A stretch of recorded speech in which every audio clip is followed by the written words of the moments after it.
كتب ومعاجم للتعلم اللغة العربية بالفرنسية ألفها الجزائري بلقاسم بن سديرة في القرن 19 ونشرها في الجزائر الفرنسية، وهذه الكتب مهداة إلى الجهة المعنية المحسوبة على المستوطنين الفرنسيين.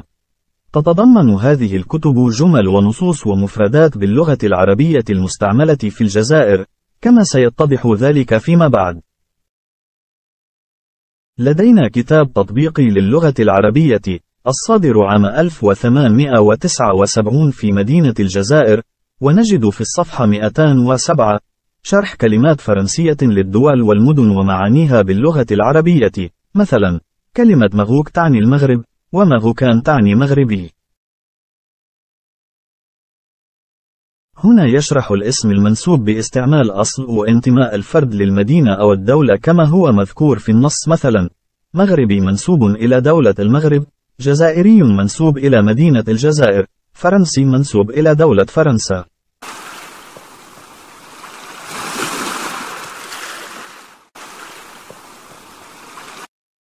لدينا كتاب آخر للتعلم العربية الصادر عام 1875، حيث نجد في الصفحة 28 شرح لكلمة فرنسية مغوك، والتي تعني باللغة العربية دولة المغرب.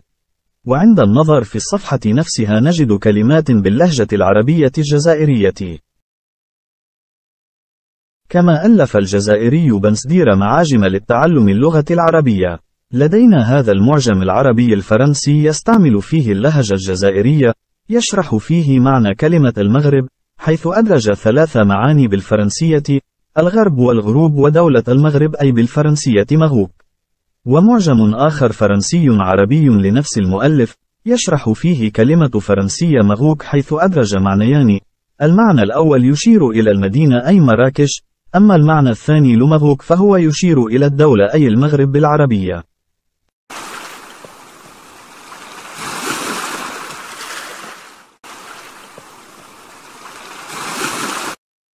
في صفحة الإهداءات من هذا المعجم نجد المؤلف الجزائري بلقاسم بن سديرة يهدي هذا الكتاب إلى سيده الحاكم العام الفرنسي في الجزائر، ويذكر أن هذا الكتاب موجه بالخصوص إلى الموظفين المكلفين بإدارة السكان الأصليين، وأنه يعبر عن سعادته وامتنانه العميق لحكومة فرنسا في شخص ممثلها الأعلى في الجزائر.